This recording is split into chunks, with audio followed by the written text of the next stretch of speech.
JRS Tchad, on a commencé la protection de l'enfance en 2017. Et ce qu'on fait dans la protection, c'est la prévention.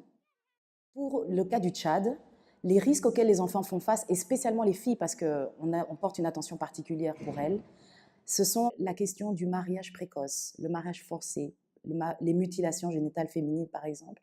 Ce sont des pratiques qui sont interdites ici au Tchad. Le Tchad a signé beaucoup de conventions internationales et il s'est doté lui-même d'un instrument juridique pour justement lutter contre ces pratiques.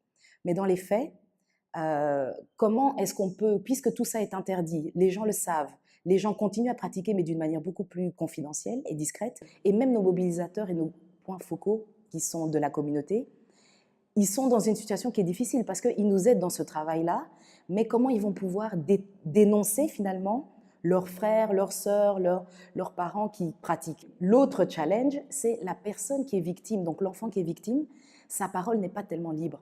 Si on parle par exemple des mutilations génitales féminines, pour arriver à la mutilation, il y a tout un processus qui implique les parents, qui implique peut-être des exciseuses très proches des parents. Enfin, c'est beaucoup de gens qui sont impliqués. Comment la fille qui est mineure va pouvoir dénoncer toutes ces personnes au niveau de la justice? C'est vraiment très difficile.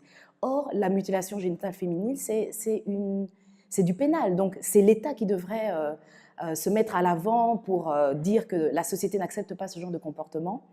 Et voilà, ce n'est pas toujours facile parce que dans toutes ces zones, parfois, la justice, on ne trouve pas un juge. Aucun juge n'est affecté là-bas et il n'a pas aussi tout l'arsenal qu'il faut.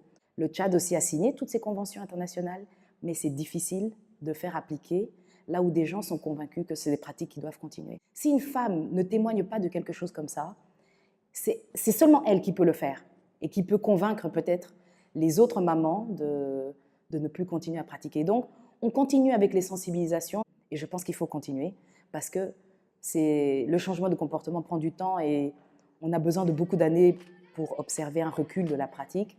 Mais je suis convaincue que vraiment la pratique est en train de diminuer.